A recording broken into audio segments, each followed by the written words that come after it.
What is up, guys? It's Andy Frisella, and this is the show for the realists. Say goodbye to the lies, the fakeness, and delusions of modern society, and welcome to reality. Guys, today we have a special episode.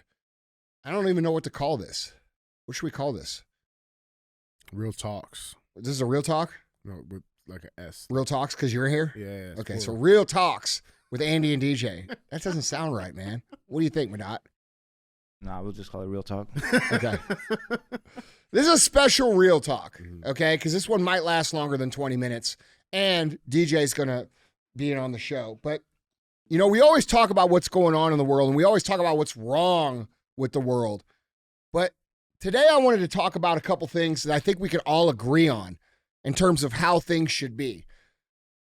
90% of this country understands that things are messed up, all right? There's only 10% of people, and by the way, they're not all on the progressive left. There are some people on the far right, and I would say that 8% of them are on the far left, and 2% of them are on the far right, that are f***ing insane, okay?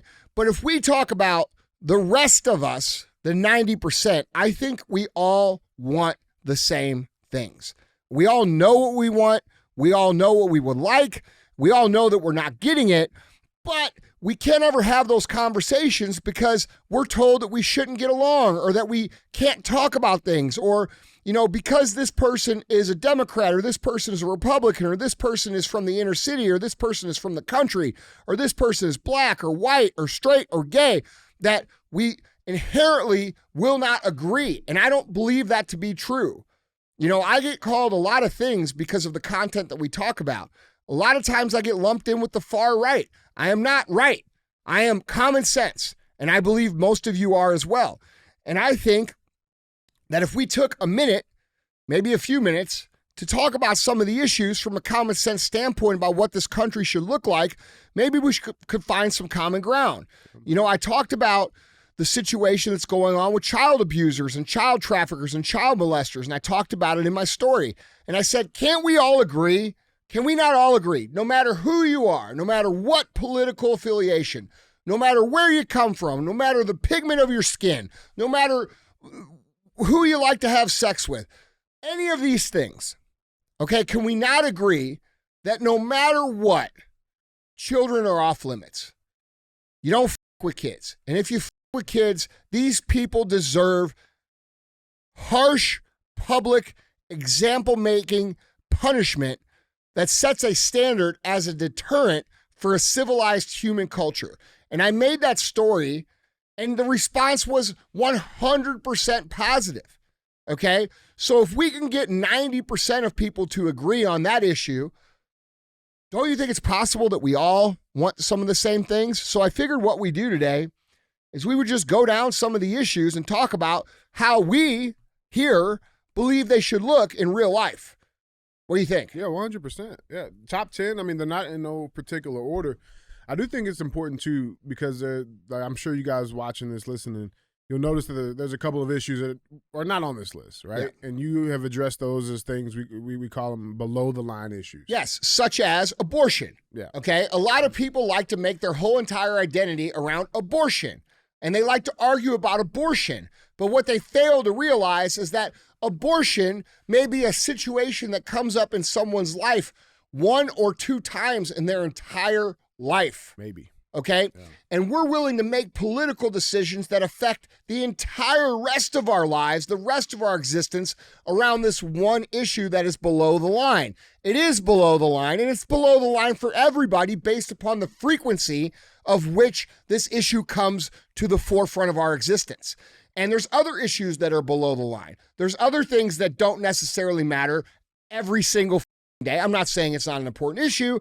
I'm saying it's not an important issue every single day for our society. And what these elite, quote unquote, representatives of our people trick us into believing is that these are the most important issues, which allows them to destroy all the other things that we would need to have a civil, happy, productive day-to-day life. Yeah. And I just thought that was important to bring up. It's very important because a lot of you guys will say, I believe in this. Okay, so because you have a stance on abortion, You're okay with them taxing you at 70%? Right. You're okay with the crime going crazy? You're okay with things costing 10 times more? You're okay with the government taxing us into oblivion and stealing the money? You're okay with all of these other things that affect us every single day? You're going to vote? Yeah. You got abortion, though. Yeah. That makes no sense. No. It doesn't make sense for anyone. And so no one's saying it's not an important issue, but we have to learn to delineate between above the line issues that affect us every single day and below the line issues, which are still important, but not necessarily important enough to change our daily existence and environment. And I think that most people, because of the state of our country right now, have realized that that's probably a good idea. We should probably look at other things like crime and the economy and what's going on in the world than getting all stirred up about things that we only deal with a few times in our life. We can argue over those things, but let's get the main thing straight. Yeah, for sure. I think that's a good way to look at it. For sure. I want to ask you too, right? So like for people listening, Andy, are they supposed to agree with everything on this list? Like no. all of this, like what's your goals for people listening to this? My goals for people listening to this is really a couple different things. One, I want people to understand where I stand because there's a lot of clips that get shared of the show that are taken out of context. And dude, I'm a fiery guy, so I sound, sometimes a little, yeah. And so people associate that with radical, and I am radical, but I'm radical common sense. And so part of it is I want people to understand how I think things would be if I were running the show, what I would do and how I would run them. And you don't have to agree. That's why we have a vote and shit. I'm not running for office, but I think some clarity would be good for people. And I also think that it would be good for people to hear some ideas from someone who isn't Donald Trump or who isn't Vivek or who isn't Nikki Haley or who isn't Joe Biden. Yeah. Because all these people seem to be doing the same. Now, I will say this I like Vivek a lot. I think Vivek stands out amongst those guys as a real guy. But the point is, we need new ideas.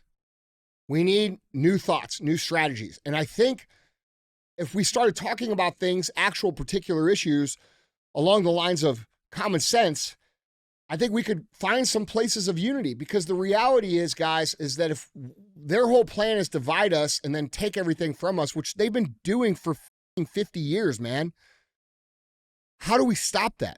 Well, we stop that by coming together on common sense issues and getting to a place where we come together and then we dictate what actually happens in politics.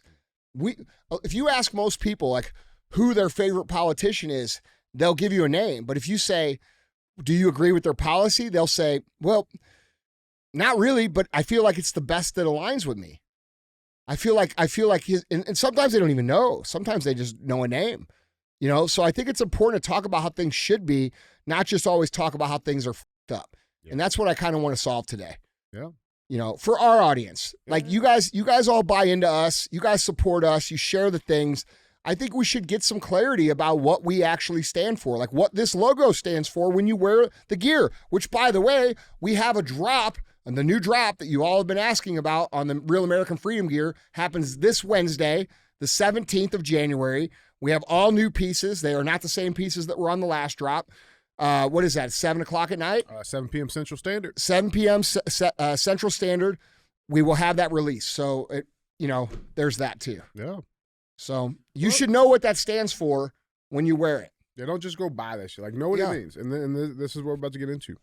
Again, in no particular order, with exception of this first one, because this is important. The first point of the American consensus is personal excellence. Yeah. Let's talk about it. Well, look, we have a duty to be the best that we can be. Millions of Americans have died and sacrificed for us to have the opportunity to live this life. There was a time in this country when everybody understood that there was an obligation of the citizen to be and exercise their freedoms and to be the best that they can possibly be. And we have abandoned that and traded it for this idea that freedom means that we can just do whatever we want and we can just live a lazy life and we can be less than and we can overconsume and we can be all these things. And what we fail to understand is that when we buy into that idea of freedom, we are actually trading it for real freedom. Because what happens is we fall right into what their play has always been. Their play is to make you fat, to make you sick, to make you uneducated, to keep you poor. And the reason they do these things is because for twofold. One, when you eat the food, you're consuming their food. Then you get sick because you're fat, so you consume their medicine. While you're fat and sick, you consume all their data, you consume all their information, you become a mega consumer of streaming, okay? You become the ultimate consumer when you opt out of living a truly excellent existence on your own, all right? So you have to understand that for us to exercise freedom, we have to live it in our day-to-day life. And if we don't exercise freedom in excellence, then that freedom ceases to exist, okay? And we look around and we wonder why culture is so fucked up. Why is everybody so zombie-like? Why is everybody so sick? Why is everybody so overweight? Why is everybody so broke? Why is everybody so dumb? And then we look at ourselves and we don't ever stop to think, well, maybe it's because we're setting a bad example. Because the reality is there was a time in America where all men, especially men, took this responsibility seriously. There was a sense of pride of being a strong American man and a good example in your community, which meant your household saw that, your neighbors saw that, your community saw that, your peers at work saw that, and that made other people want that too. And when other people observe winning and excellence, it inspires them to be better. And a rising tide of good culture raises all ships. It raises the standard for the American people.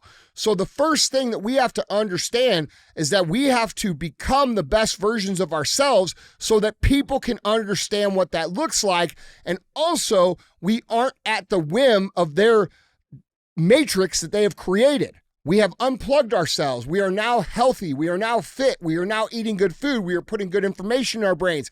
We are treating people right. We are becoming successful. We are building a nice financial portfolio. We have a nice income. We are setting the standard for American culture. And politics is downstream of culture. So if we want to fix what's going on in politics, we have to fix culture first. And that's why I say all the time, personal excellence is the ultimate rebellion, because it unplugs you from being a dependent on them, which maintains their power structure over all of us. So if you're not living an excellent life, which is ultimately what this logo stands for, you are failing your obligation as an American. That is my belief. Love it, man. Point number 2 of contention, crime. Crime's up all across the country, major cities. You got homicide rates are up out of the roof, armed robberies, invasion. I mean, anywhere you look, it's up. Mm-hmm. What is the common sense plan on crime? The common sense plan on crime has to do with, one, being able to talk about crime in an honest way.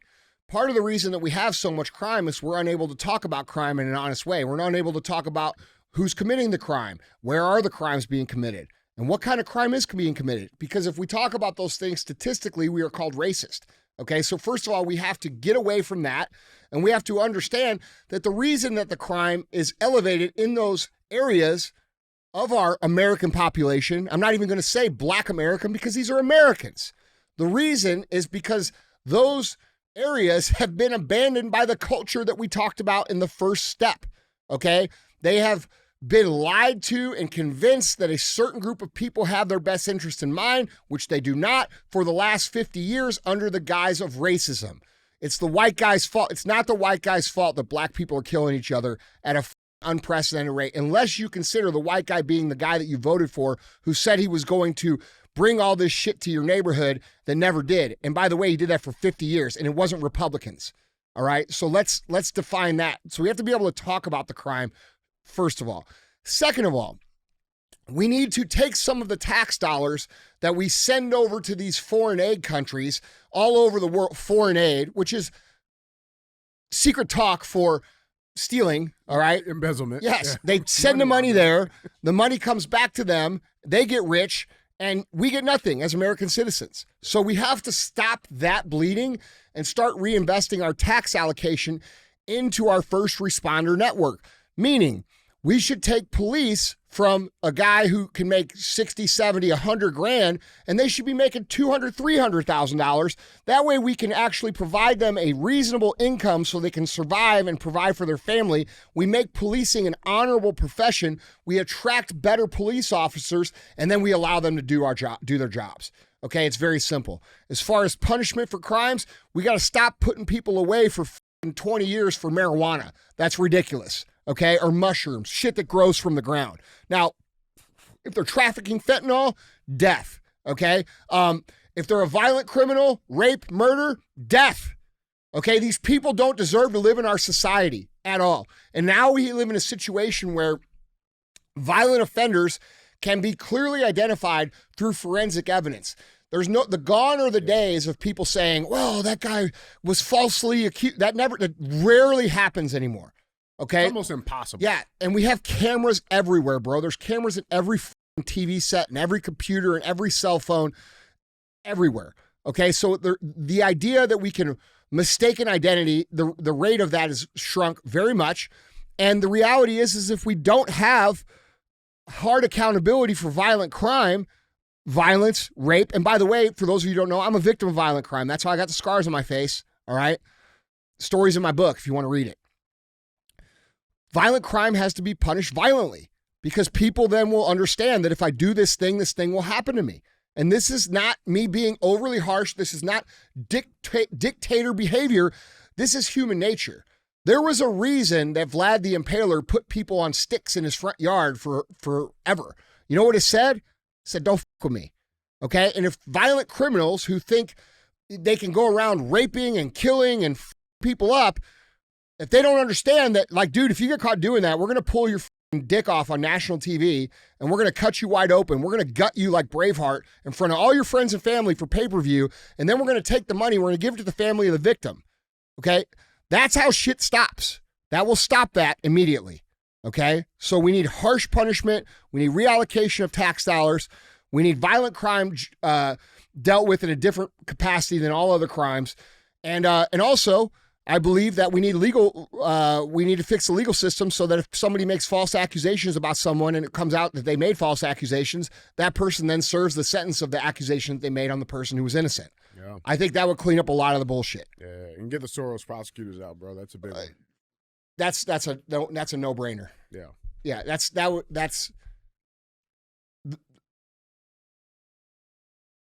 a whole different discussion. But yes, this is all assuming that those people are removed and we have a just legal system. Yeah. Point number 3. It's a big one, man. We talk about it all the time. Tax, the tax code, the tax system. Right now, as it stands, we're financial slaves. Yeah. How do we fix it? What's the common Well, first sense? of all, we have to acknowledge that we are slaves. Yeah. Okay? American people hate that. They hate when you say that. They hate when you say that we are slaves here in America because they have been told their whole lives that we are the freest country in the world. We are not the freest country in the world. We're actually the only country in the world that is asked to go to work, then pay most of our money back to the government when you add it all up. Some of you might be saying, oh, well, I only pay 30%. No, you don't. Add up all the other tax you pay. What's that add up to? Mm-hmm. That's the actual percentage you're taxed. And then for almost all of us, that's over 50% if you pay tax. We have to acknowledge that if we live to work, to provide most of our money back to the government, and then upon our death, everything that we've acquired with the amount that we were able to keep then gets taxed at 60 to 65%, depending on how you structure. We have to acknowledge that we are legitimately slaves to the government. We exist to fund the government. That is it. Okay, that is not free. Okay, we have to take this country back and make it free. And what we have to do is we have to unburden the American citizen from this financial tax structure that has enslaved our culture and our people and made it so that normal people with a normal job have a hard time even existing or surviving or getting a house. There's only so much work harder you could tell people. People work very hard in this country. Work ethic actually isn't the problem. The problem is that the tax system is so oppressive that average people with an average job can barely survive. That is not free. That is not prosperous. That's not the pursuit of wealth and happiness. That's not anything that we're promised. Okay, so we have to quit this shit of funding the largest organization that's ever existed in human history, which is the United States government at this time. We have to shrink the government. We have to get our tax rate down to 10%, where all of our tax equals 10%. And then we have to use that 10% tax wisely to fund the things that the government should be responsible for, such as our first responder network, teaching, and that's debatable, by the way. So the same thing I said about police officers should apply to teachers. We need better quality teachers, and tax dollars should be spent more liberally in those areas. So with higher expectations of what we would get as a teacher. But ultimately, we have to stop sending all this money. We have to stop allowing our politicians to take campaign donations from money that they send over in foreign aid. We have to stop the bleeding of America through taxing. We're the only country in the world that sends all this foreign aid to all these other countries, which why the f are we doing that? We have to stop that. And if we stopped all this shit and we started spending it on police, military, and education and basic infrastructure, we would be able to pay 10% tax, and our country would look like Dubai, bro. Yeah. It'd be clean. It'd be clean. It'd be safe. It would be prosperous. The people here wouldn't have problems like poverty. See, they want the poverty that they have right now because impoverished people are easier to control. All right? So we have to take this. We have to cut a bunch out. We have to reallocate the money to the effective places that the government should be, and the rest of the shit is what it is. So that's my take on taxes, bro. Major tax reform, down to 10%. How much better would your life look if all you pay was 10% tax? Shit. Yeah. Do you know what businesses would look like, bro? Businesses are taxed at the business level and the personal level. The business owners, like, you don't understand. People say, oh, well, if they taxed them at that, they'd just get greedy and take the money. No, if they were actually greedy, they'd grow their business and employ a whole bunch of motherfuckers and make them make a lot of money so they could keep growing. Yeah. It would create empires of wealth for not just the owners of the business, but the people who contributed in building the business. And that's hard to do now because of the tax structure as well. So there's a lot of change that has to happen with taxes. Point number 4, we have an invasion in this country. It's immigration. What's the common sense standard for immigration? What it always has been, where we have people that come here, they go through a process, they immigrate legally, and then they assimilate as an American citizen under American culture guidelines, not bringing their culture here by the millions coming through a porous border and then us funding them, giving them a cell phone, giving them money, and letting them come in and take seats in our schools and send our kids home to learn on the internet. Okay? So all we have to do is enforce the laws around immigration. We should have border walls. We should have a border wall on Canada and Mexico. Okay? And it should be impenetrable. And there should be gunmen on the top of it, that anybody that tries to get in gets shot. There should not be a single border crossing in the United States that is even known of any sort, ever. Should never happen. And it's very easy for us to do that. And then what we do is we make them go through the process. We make them learn the customs, learn the rules, learn all the history, the things that these two guys have had to learn to become American citizens. And we make them pass the test, and then they get to come in. That's what it's always been. Yeah. It's not hard. We don't need major reform there. We just need to enforce the reality of what it is that we've always had. Yeah. And by the way, all the people who have come here over the last few years, they all have to be rounded up and sent back. Reality. People aren't going to like that. It's going to be a hard pill to swallow. Yeah, well, it's what's going to have to happen, dude. It's going to have to happen, or we're going to have a third world country. People keep talking about what's going to happen in the world. What's going to happen? Oh, they're going to turn the power. You're right. They're going to turn the power off. They're going to turn the power off, bro. And you know who's going to thrive when there's no power, no water, and no shit? All these third world motherfuckers that came across the border the last 3 years. They're not going to have a problem because where they came from, it was already like that. And so all of you soft men out there with your non-calloused hands and your man bun and shit, you're going to get your ass beat by these people whenever the shit goes down. Just know that. These people are already hard and you're soft. Real shit. That's why they got to go sooner than later. Point number 5. It's a big topic. The LGBTQIA. What's the tolerance and limitations on this? What's the common sense? Well, I think most Americans don't care. They don't care if you're gay. They don't care if you're a lesbian. They don't care. We've gotten past that as a culture many years Years ago. Yeah. Even most conservatives are not. Now we're seeing the rise of the ultra conservative again, right? Who's saying this is wrong. We're not allowing this. Bible thumpers. Right. Yeah. But most common sense Americans don't care who you want to live your life with and who you want to love and who you want to be with. They don't care. All right. So the reality of this situation is they only care when you start forcing it down everybody's throat. You guys got a holiday in a month, every other month.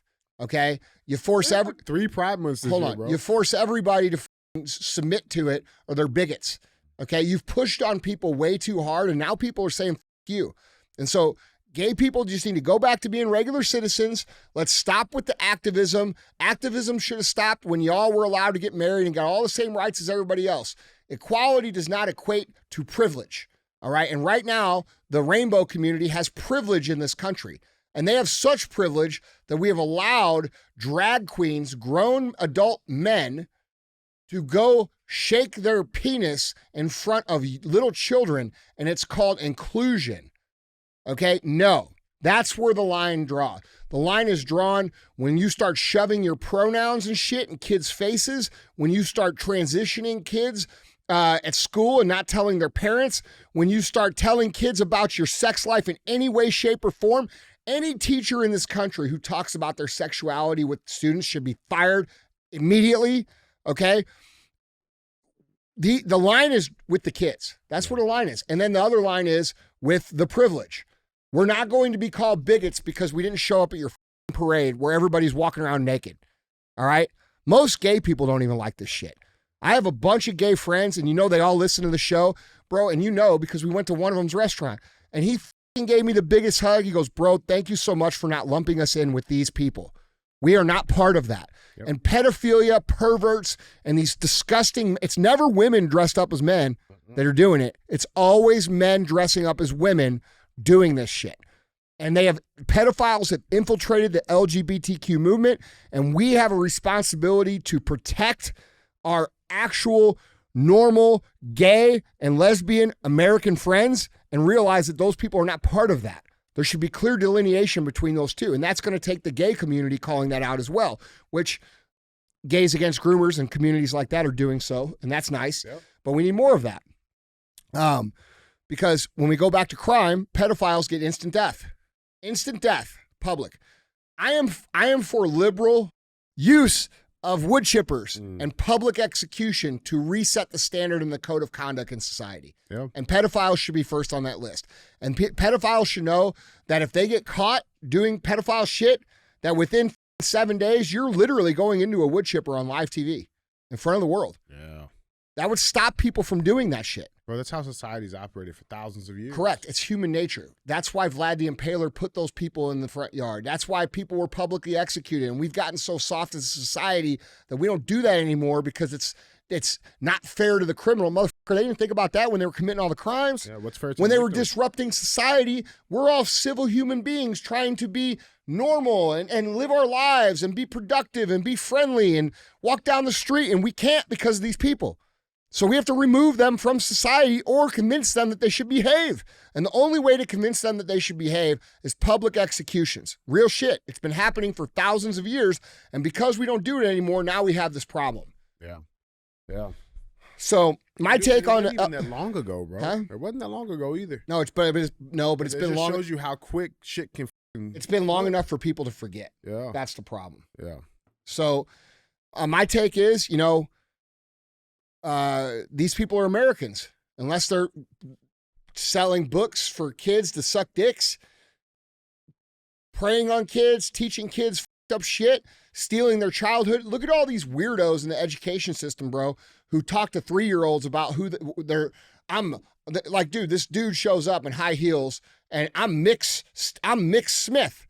Like, this is a fucking kid, man. Like, these people are stealing childhood innocence, the ability to discover in exchange for grooming them under the guise of experiencing other relationships.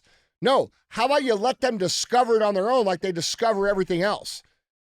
So the line is with the kids, and that goes for the indoctrination, the grooming, the drag queen, story hour, all the shit. That's done.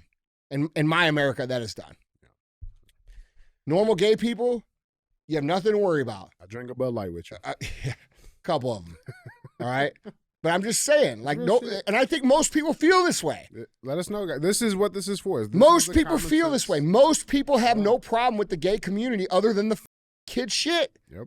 And it's interesting how when we say these things like I'm saying them, that there's gay activists that come out and say that I'm anti-gay and I'm a homophobe because I criticize pedophiles. That's fine. Hold on. What does that say about their thought Mm-hmm. of their own community? They're chilling on themselves. Exactly. Yeah, 100%, man. There's not a person that should be opposed to what I just said unless they are part of the people preying on kids. Point number 6. This is a big one. It's been tested time and time again. 2A, Second Amendment rights. I want to actually, does the ATF need to be abolished? Like, I mean, I feel like that's part of it.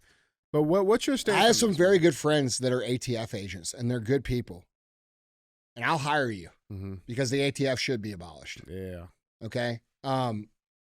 We should be able to have any weapons of any sort that our military is able to have. Because the Second Amendment is not about deer hunting like Joe Biden likes to say, or like these liberals. You don't need an AR-15 to hunt. No shit, bitch. It's not for hunting. It's for you. That's the point. Okay? And we have to get back to to a common sense understanding of what 2A is about. 2A is to balance the power framework between the people and the government. And if we didn't have 2A right now, where do you think we'd be? Where do you think we'd be? Right. Okay? So in my opinion, Americans that are reasonable human beings that would pass a background check, I don't think you should be able to, and this is an argument that people who don't know guns don't understand.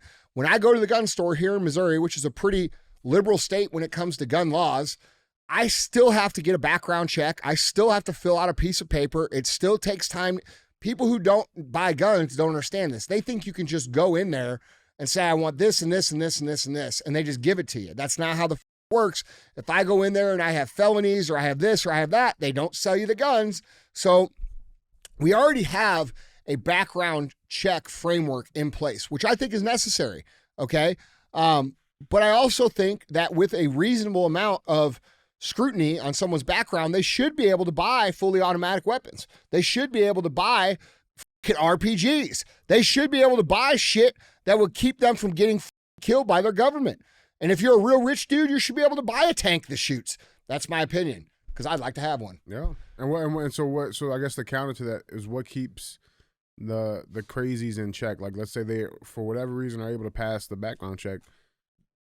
Does this just revert back to the crime point? Yeah. Like, if you're a violent criminal, you get killed. You'll get handled. Yeah. Yeah. So you know that if you go on you know that if you somehow find your way into some situation where, and by the way, part of the crime situation would be to take some of that money, that tax money, and put armed veteran guards at every single school in this country.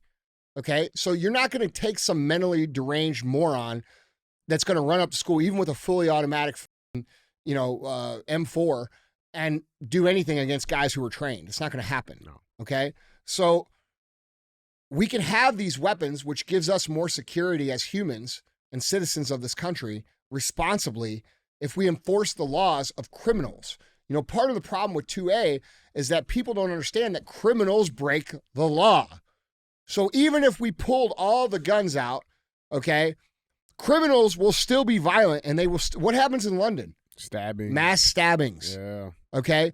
Those people, the way you deter this is by making them understand that if you do a mass stabbing in 7 days, you're going to be in the big show, brother. Mm-hmm. You see what I'm saying? And we're going to watch you cry and whine and scream and pray and throw up and get sick, and then we're going to watch your dick get cut off on national TV and shoved down your throat. That would fix shit. Okay? But we need the arms to defend ourselves from a tyrannical government. And by the way, if you were to elect me, I would enjoy this, because you guys would all say, like the people who detract from me, they would say, this guy's a crazy dictator. Yeah. And I'd say, cool, here's the guns. Yeah, at least you got the guns. Yeah. Cool, here's the guns. You see what I'm saying? I love it. And that keeps me honest, because I know that I'll get killed. Can't go too crazy. Yeah. Yeah. Okay. And that's fair. It's checks and balances. How much of a dictator is someone who gives you the weapons? Yeah, unless you cut your dick off, you probably don't need one. Yeah, half these motherfuckers today will try to get on the big show. Yeah, that's what we're gonna call it. We're gonna call it the big show. The big show. I like big show. I like it. Guys, Andy, point number 7. It is one of these years, elections. I mean, a lot of Americans, majority of Americans, believe 2020 was stolen. There's no doubt about that. There's a lot of evidence that's out there that suggests that. With 2024 coming in, what's the common sense consensus on elections? Paper ballots, in person, day of election, pay taxes to be eligible to vote. If you do not have a current tax return or you're behind on your taxes, you cannot vote. Now remember, taxes at this point in time would be 10%. Okay? If you're 16 and you pay tax because you have a part-time job, you get to have a say. Now you might have a stupid say, but I'm going to value you because you're contributing to the country. If you're a homeless person or you're on government aid, you don't get to vote. Okay? People on government aid don't get to vote because they will consistently vote themselves more aid, which is the problem that we have in the system right now. All right? And by the way, the left's goal is to create as much of those people as possible so that they will always win because their whole campaign strategy is to promise shit they never intend on delivering and then taking the funding and putting it in their own pocket. And if you don't understand that, you're stupid because they've been doing it for 50 years. Yep. Okay? So yeah, in-person paper ballots, same-day voting, voter ID, and tax return. Love it. To contribute. I love it. That would fundamentally change the direction of our country. Well, I mean, shouldn't the people voting and making decisions in this country be the ones contributing? Yes. I don't. How can you argue that? It's hard to argue, man. It's hard to argue. Why would somebody who's not contributing, who has no input in the production? You're in a car, okay, and you got 2 guys in the front seat, and you got 2 of your broke buddies in the back seat. Mm-hmm. And me and you are in the front, and our 2 buddies are in the back. And we're driving down the street, and I looked at you and I say, hey, where are we going to eat? And you say, I don't know, Taco Bell sounds all right. That's cheap. We can feed these dudes. They ain't got no money, right? Mm-hmm. Let's go to Taco Bell. And then they turn around and they say, you, take us to Twisted Tree, man. We're going to Twisted Tree, and you're paying for it. That's what's happening in this country right now. Oh, man. Yeah. That's what's happening right now. Look here, you get the dollar menu at McDonald's, all right? You're lucky you get shit. Shut the up. Yeah. Next time you want to go to Twisted Tree, you pay for yourself. Well, start working. Yeah. Start driving. Yeah.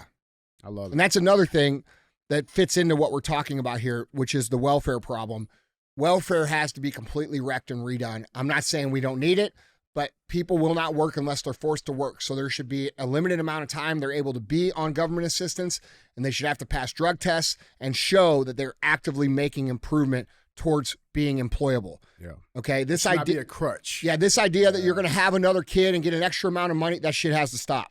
Yeah. Okay. They have to know that if they go their 3 years of allotted lifetime on government assistance, or 2 years, or whatever we decide, you're on the streets, bro, and there ain't nobody coming. Yeah. That will get people to work, because that's the reality for the rest of us. That's my reality. If I don't work. That's right. Yeah. If I don't work, bro, if I don't get up every day and do this shit, I'm broke. Mm-hmm. Why do you think I do this? Because it's fun? It ain't fucking fun. It's hard as It'd be nice if someone would take care of me, but it ain't going to happen. And I understand that because I was taught the right things growing up, and some of these people aren't. Yeah. So we have to change that as well. It's real shit, man. Guys, point of contention number 8. Andy, we need the common sense on Congress with rules and regulations when it comes to who can go there, how long they should be there. What is the common sense thought process of Congress? All right. If Joe Biden was our grandpa, mm-hmm. and we went over to Christmas, and he started talking, and you and I were in the kitchen, and Joe Biden's in the living room, and he's screaming out, you and I are going to elbow each other and be like, Grandpa, listen to this motherfucker. Must be cold. Okay, right. Give him another blanket. Okay, but this is the guy running our country, and these are the people running our country. The elderly people that we would literally ignore at a family function and say, and we would talk real loud. Hey, Grandpa, How you doing? how you doing? Those people are running the country. That has to stop. Yeah. Okay, so there has to be an upper age limit. There also has to be term limits. There also has to be rules that says whatever laws that they pass apply to them as well. We have to remove immunity for the things that they do criminally in Congress, and it has to be seen again as something that is of service. And one of the ways that we can incentivize people to serve is by giving the entrepreneur or the successful, intelligent human being an incentive to serve by giving them a tax break on their business or their life for the time that they are serving. Okay, so like let's say, for example, let's say I ran for president and I went in for 8 years. Well, that's 8 years I didn't get to work on my life. All right. Couldn't collect. But no during money. those 8 years, Yeah. my business does not get taxed at all. Yep. That's a fair deal. And I would do it. Other people would do it too. Okay? That's fair. So we have to make it fair for the people who are actually intelligent and can run and build and create things to run our country and incentivize them to go do it. Yeah. All right? And then obviously term limits. Yeah. What's the deal with the lobbying shit? I don't think there should be lobbies. Yeah. I think lobbies should be completely eliminated because Like when for anything. for anything. Yeah. Yeah, I think we need a representative Congress, Mhm. people who have their own ideas, their own thoughts, their own perspectives that are not skewed by financial gain to make decisions. The idea that our government, because people don't really understand, like when you become the chair of a certain committee in government, people don't understand those chairs and those seats on those committees are bought by the PACs that support them.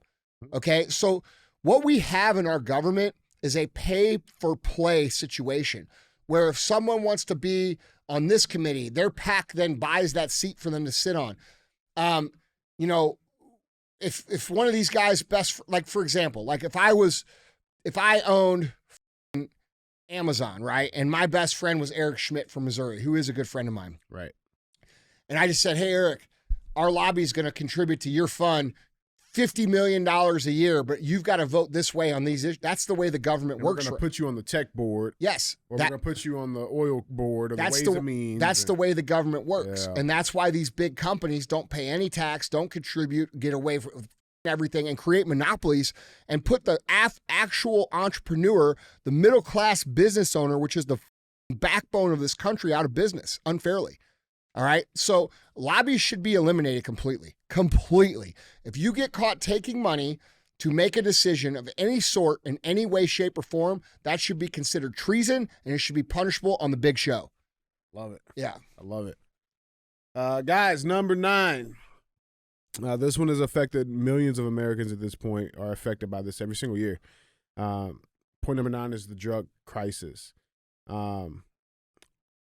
Where do we differentiate here in drugs? And also, I mean, I would love to see too, like tie in Big Pharma, bro, like because that's a part of it. Okay. What's the consensus? So we have to have a conversation about what we want to accept as reality as American citizens. And we all have different viewpoints here, okay? Sure. I have a different viewpoint than probably a lot of people. But I also believe that my viewpoint is common sense, and I'll explain it. I've been a drunk, okay? I've been a drunk in my life. I'm not proud to say that, but I've had alcohol issues in my life. Okay, this is why I drink very little. In fact, I haven't had a drink of whiskey since 2018. All right. I know how damaging alcohol can be to someone's life. I know the decisions that can be made that are detrimental to someone's life under the influence of alcohol, because I've made them many times, and I'm not proud of it. I've never made a decision like that smoking weed. I've never done it. None of the bad shit that's ever happened to me smoking weed. So if we're going to allow alcohol, because it's my belief that alcohol is allowed and pushed in culture the way that it is because it's so addictive and so detrimental that it keeps people in that place of dependency, like we talked about under the personal excellence topic. So, and by the way, I'm not saying eliminate alcohol. Okay, I like to drink once in a while still, but I'll drink beer and I do it responsibly, and I usually do it at home. All right, because I'm a wild animal when I drink. That's the truth. All right. So we got to decide on what we're going to allow. And in my opinion, weed, mushrooms come from the earth. They are natural things that grow out of the ground. And are we going to really make laws in a free country that says you can't eat shit that comes out of the ground? I mean, I don't think that's right. Don't sound too free. And I don't think that mushrooms and weed are nearly as detrimental as alcohol. So I think those three things fall into a category of legalization completely, without any sort of restriction federally. After that, when we get into, cocaine and we get into crack and we get into heroin, I believe that shit should be illegal. And I believe that should be the people who create and sell those things should be eliminated, just like the criminals, because what that creates is the violence in society. So I believe that every drug conviction that is marijuana or mushrooms or anything like that should be overturned. Those people should be freed. And there's a lot of people in jail still for marijuana, bro. A lot. Okay. And that's insane. That is insane. All right. And I think that's the answer. I think the answer is to declare a war on drugs, everything outside of that window, and allow those things to be utilized at will by the American citizens, and businesses be made around them. What's Big Pharma's role in this? Because I believe they have the biggest hand in the I believe that Big Pharma is a monopoly at this point in time and needs to be broken up. Yeah. I believe there's a number of monopolies that need to be broken up. I believe that some of these big financial institutions need to be broken up. They own too many things, which is why we're seeing initiatives pushed down through the system, ESG, DEI, which are all failing, by the way. And this woke culture that is pushed down through these initiatives into corporate America. So all of these big conglomerates need to be broken up. Anybody who has, we used to do this in this country all the time. In the 80s, we deregulated the phone industry. Okay. But we have monopolies in this country right now, and we need to eliminate them. Yeah. So, and pharma's one of them. The other one's tech. It's a big one. Yeah. It's a big one. And by the way, because we don't have free speech on here, but we're going to address it because people, like in Section 230, these companies are allowed to censor and make decisions based upon their terms and regulations around what's on their platform. And that makes sense, right? 20 years ago when the internet was pretty new and nobody really knew what was going to happen. But it doesn't make sense anymore because the entire town square is on these platforms. So we can't say that freedom of speech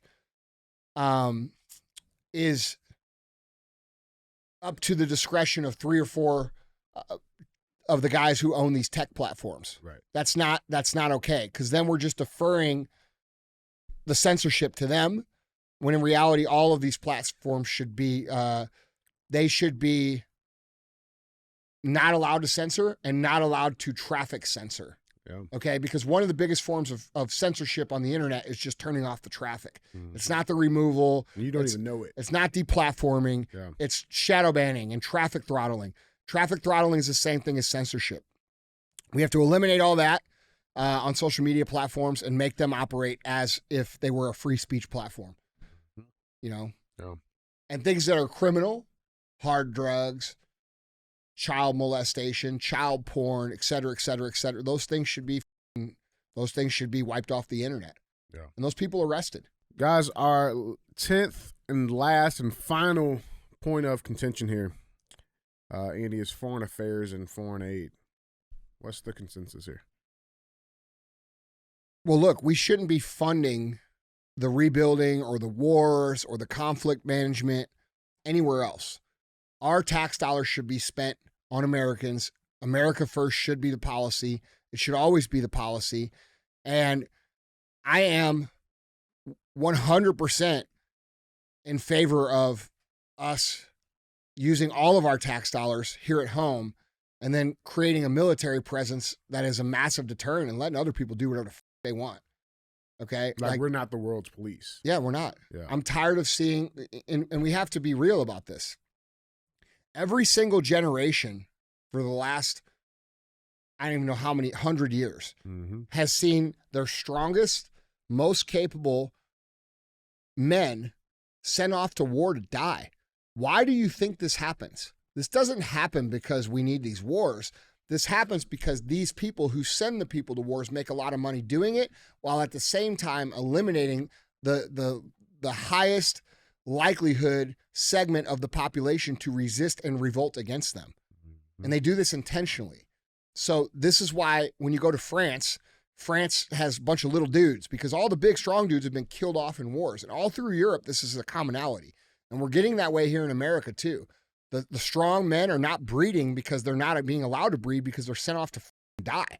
All right? So we have to recognize that these tyrants have weaponized war against our own population in a way that we don't really see or talk about. It's the fact that they're removing our strongest leaders and getting them killed intentionally so that those leaders won't revolt against them. So that has to stop. This world policing has to stop. This membership in NATO, this membership in World Economic Forum, this membership in all these different things, that needs to stop. Okay? We don't answer to anybody here. We are us. We do the best we can. We're our own team. And yes, we have allies. And yes, we work with people. But the biggest deterrent to people with you is a great military and a great threat of force that they are afraid of. So that's what we need to have. I love it, man. Well, that was our 10 points. Yeah. Those are 10 points. Final thoughts on this? Yeah, I'm going to give you my final thoughts. You know, you can agree or disagree with everything that I said, but I feel like I'm a pretty common sense, balanced person. I think I understand what it takes to have order in society and order in civilization. And maybe I'm wrong. Maybe you disagree with me. Maybe you think I'm crazy. I don't know. But that's okay. We could disagree. But here's the reality. We all know that what we have isn't working. And more of what we have had in the past isn't going to work any better. And for us to create a situation in our lifetime where we're proud to be Americans again and we're happy in this country again, major realignment is required. All right? Electing a new president who's not willing to make big changes is not going to change anything. All right? We're going to continue down this path. We might get a little bit of a break. Things might get a little bit easier. Things might get a little bit better. But really what this country needs is total reformation. All right? And it's time because we all know that this isn't working. We all know that it hasn't been working. And we all know that it hasn't been working for most of our lives. Most of our lives we've been abused by the government. That's a fact. And so for us to get to a place where we're actually free, we're going to have radical change done by somebody who's willing to do it. And in my opinion, none of these guys are actually willing to do it. But I can tell you this is the way I think it should be. And I'm not running for president, but I am working to create a culture that's you guys who actually believes in common sense and some common sense rules about America. So maybe one day we could actually get it. And one thing we have to understand is that we could start on this now. Okay?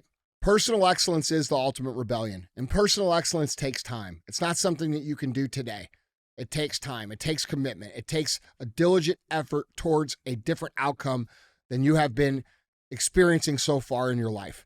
And for us to actually get any of these changes in any way, shape, or form, we have to remove their power over us. And the only way for us to remove their power over us is by us either revolting, which I don't think is going to happen, or two, us becoming personally excellent and unplugging ourselves from their control mechanisms. We have to understand what they're doing to us. They are feeding us food that is filled with addictive chemicals that makes us fat.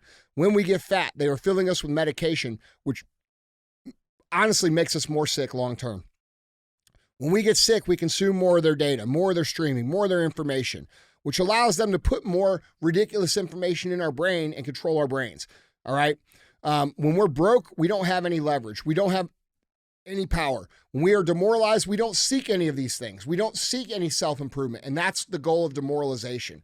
So if we really want to change this country into what it could be and what it should be, we have to start with our own selves, and we can do that today. That's something you can do. You can start to work to become the example for everybody in this country to look at, all right? And maybe not everybody in the country will look at you. Maybe it's only your family, but if it starts with your family, it'll go to your neighbors. When it goes to your neighbors, it'll go to your community. When it goes to your community, it'll flow beyond that. And that's how we create change. When people see you win, they want to win. They want to know how you did it. Be a good neighbor. Show them how. Teach them how. Help them be better. These are the cultural changes that we can make now as opposed to waiting for someone to come in and just make all these logistical, economic policy changes that will fix the rest of the puzzle. If we ever want a chance at fixing this country, we have to become personally excellent. We have to stop hating each other based upon differences that the media tells us we have. We have to stop tolerating things that are intolerable, like the molestation and grooming and disgusting trafficking and shit that's happening with our children in this country, which seems to be more and more accepted. We have to make a stand there. Okay, we have to be vocal. We have to use our voices. We have to do the things that we can do. Okay, if we do these things now, in a few years, we will have a situation where the government will look completely different because the culture will demand a difference. So if we think about what we can do, you could say, oh, Andy, that sounds all nice and good, but still, what's going to change? Nothing will change until you change. That's what we have to understand. Personal excellence is the ultimate rebellion, and it is the catalyst to all the rest of the change that comes. And people don't like to hear that because it takes effort and it's hard and it takes commitment. But the reality is without that, none of the rest of the change is possible. So go out there, do your part. And if we all do our parts, we have an opportunity to really make a difference in this country.